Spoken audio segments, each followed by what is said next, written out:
Hey everybody, Adam here. Hope everyone is doing well. So today I'm talking about the Dyson Hot Plus Cool. Little bit of a misleading name. I'll get to that in a minute. A little bit. Anyway, I saw this and it looks like something from Star Trek. Well, not anything specific. It just looks like what Star Trek people would use to heat their tiny houses in space. I'm not even a Star Trek fan, but I am. It's complicated. Anyway, I saw this and I was like, ooh, Captain Picard's heater. I want that. So I got it. And now I'm going to return it because it's not going to work for us.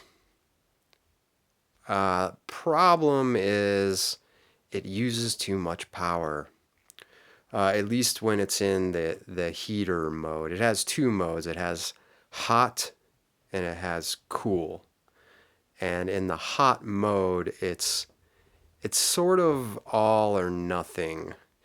I knew it would use a lot of power before I purchased it, but I thought, well, maybe we can make this work. It has 10 different power modes, so I was hoping that there would be a very low setting that would maybe only use a few hundred watts, put out just a little bit of heat, and that would be cool.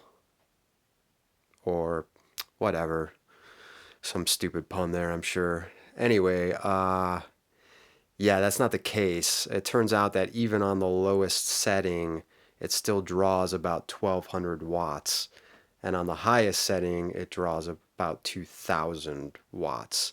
And at the moment, the only inverter we have is a 1200 watt inverter, so you can probably see my dilemma. However, even if we had a 2000 or a 3000 watt inverter, there's still a battery problem. So, of course, we're on solar, and at night we have to rely on stored battery power. To put this in simple perspective, let's say you have a battery with a 2000 watt hour capacity on high. This would drain that battery in just under an hour. On the lowest setting, it would drain that battery in perhaps 40 minutes or so. Or wait, no, that math doesn't work. I would drain it in like an hour and a half, most likely. Yeah, realistically, you have to always round these numbers down a little bit because power is never 100% efficient. You don't always get exactly. Yeah, so if you got a 2000 watt hour battery and you're running something that's 2000 watts, theoretically that should run for a solid hour, but in reality it would probably only run for like 50 minutes. So that's just the nature of the beast. So yeah, it's too much power for us, at least this year. Right now I am in the process of accumulating all of the components I need to build us more and bigger, better power stations. I'm going to be adding one or two to the tiny house, two or three or maybe four over at the new house. But that is a process that's not going to come together anytime soon this winter. So, yeah, this isn't going to really do us any good. Ideally, we would want to run this in total for about 2 or 3 hours at night. And yeah, we just can't do it. Now, on the cool mode, it doesn't use much power at all, which is great. And I might as well bring up that somewhat misleading name, Hot Plus Cool. I bought this knowing that it's just a regular ass fan slash space heater. It's not an air conditioner, but I can see how that name might be misleading to some people. For example, when my wife came home, she saw it and she looked at the package and she saw the name And she said, "Ooh, it's also an air conditioner." And I said, "No, it's just a regular ass fan." And then she got sad and she went to sleep and she said, "I'm going to divorce you." So, that name could ruin your marriage. So they really should put a warning label on it, letting people know, hey, this might destroy your relationship because your wife's going to hate you when she finds out that you bought a regular ass fan but misled her into thinking it was an air conditioner. Anyway, speaking of warning labels, this thing came with one of the most absurd warning labels I've ever seen. Warning, risk of heat stroke. I mean, if you die from heat stroke from your own space heater, you kind of deserve it, right?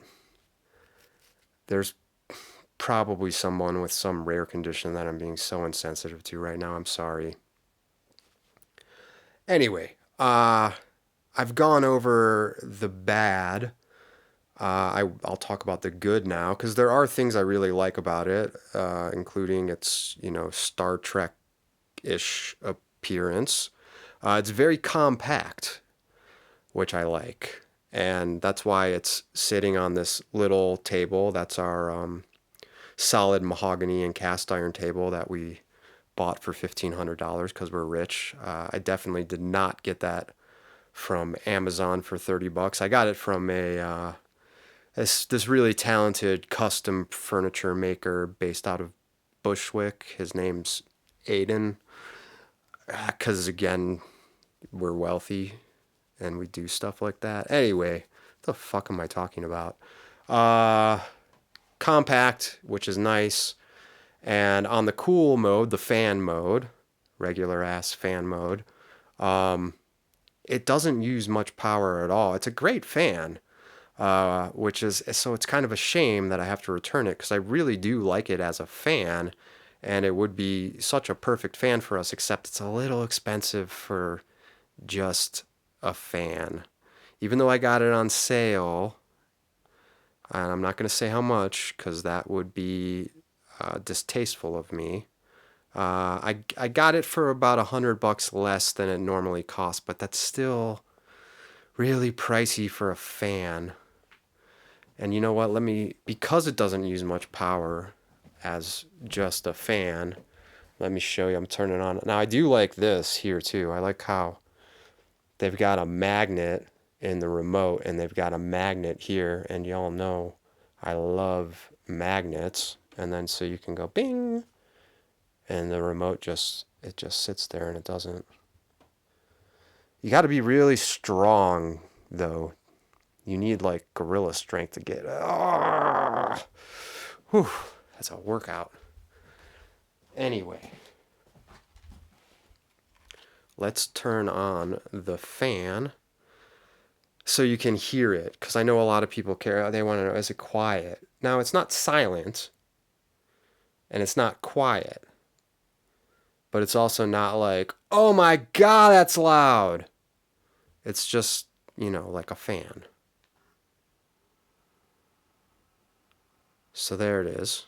I don't know if you can hear that. Turn it up. Oh, there we go. And that's purring. It's not really purring. It's more of like a kind of grating white noise, which I don't mind. Anyway, turn that off. Bam. And watch me put this back here. Do a little. Let's see. Oh, you piece of junk. Look at that. No, go. There we go. So, I think that is my horrible review. Not calling the product horrible, just my skills as a reviewer of electronic devices are abysmal. And yes, before I, what am I trying to say here? Before I get going, some of you might be wondering, my longtime followers of the channel might be wondering, what are you gonna do for heat this winter? Because you took the wood stove out, and now you're returning the space heater because you don't have enough power. I'm gonna get I'm gonna get some more heat lamps. I already have one. I'm gonna get another two or three, and I'm gonna switch from LED lights to regular ass incandescent bulbs, a few 100 watt or 200 watt bulbs to light the house, and that will actually give off a nice residual amount of heat. I'm gonna turn this place into a motherfucking chicken coop.